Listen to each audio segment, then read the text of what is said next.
welcome to this Democracy in Action live update coming to you from the NCC News studio at Syracuse University's Newhouse School. I'm Kayla Spector.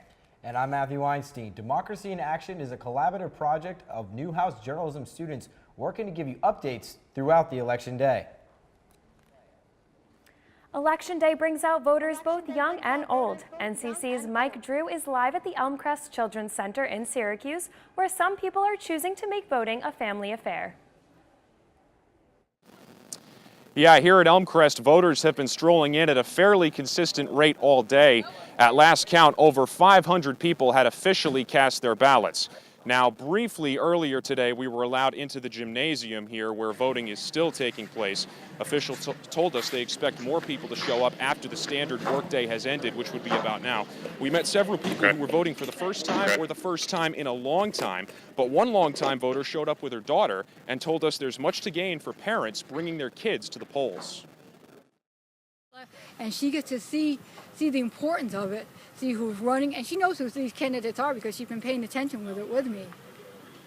And she gets to see what the ballot looks like. What's the most important thing that you've learned today?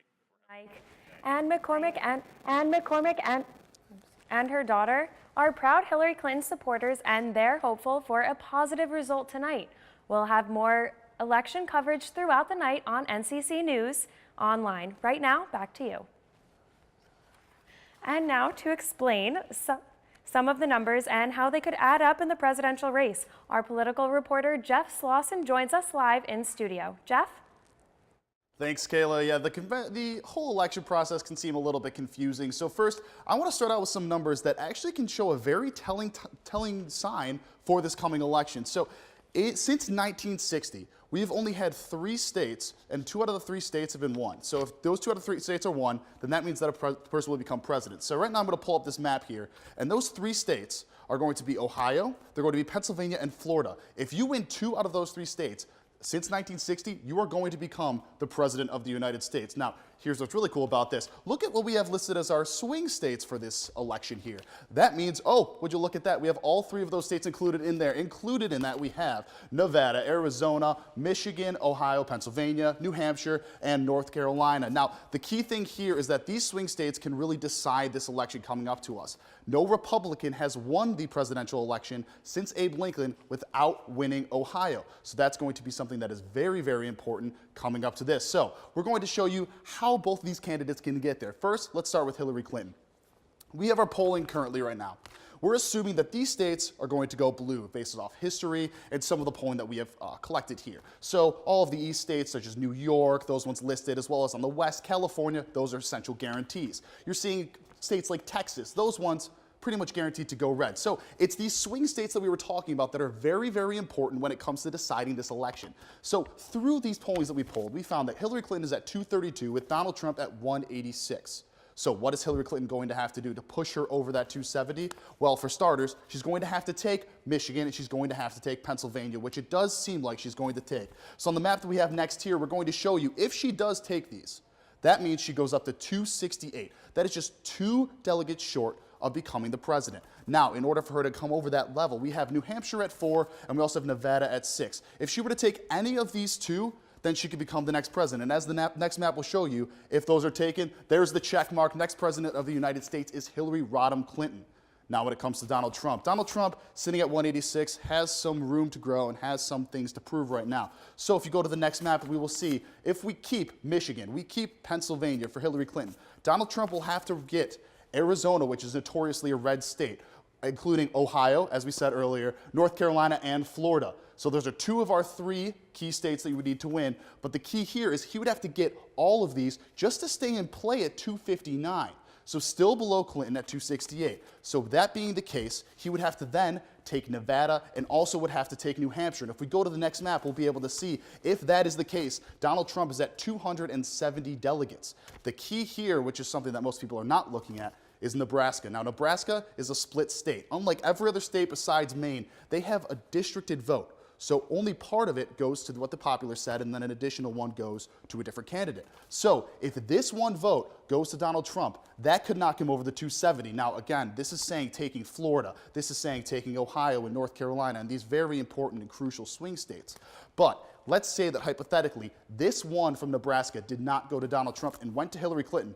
We would be at 269 apiece, which would be something completely unprecedented and very exciting for the political spectrum, but kind of terrifying for us journalists, I guess. And the first polls will be closing at 7 o'clock, so we should be expecting to get some actual numbers very soon. Kayla, Matt. Thanks, Jeff. Politicians and voters from across Syracuse are getting together for an Election Day dinner. Volunteers cooked 700 pounds of pasta and nearly 6,000 meatballs for the 67th annual Spaghetti Supper at Our Lady of Pompeii Church. The event started at 11 o'clock this morning and will go on until 7:30. Organizer Lucy Paris said that every year at the event, differences are set aside. It's a wonderful tradition that brings people together. It's camaraderie, it's breaking bread together. And even though it's election day and there's a lot of party politics going on, in this room it's one family and one party. And that's just to break bread together and have a good time. Hillary Clinton supporters have been lining up outside the Javits Centers in New York City since 5 a.m. this morning. NCC News reporter Bridget Chavez is live outside the Javits Center now. I'm here in Manhattan inside the Javits Center where Democratic candidate Hillary Clinton is set to hold her election night party. Now, we did talk to someone from the campaign earlier, and she told us that it's unknown when exactly Hillary will be here, but she will be coming in the next few hours. It all depends on how fast they can get the results from the election. Now, if you tuned in earlier, we showed you an outside view of the building, but inside here you can see that the walls and the ceiling are all made of glass.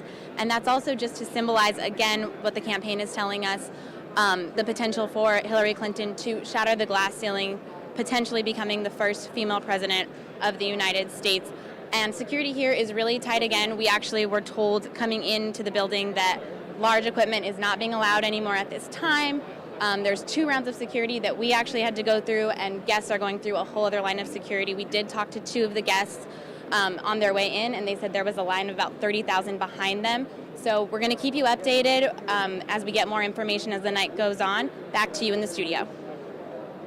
Thank you, Bridget.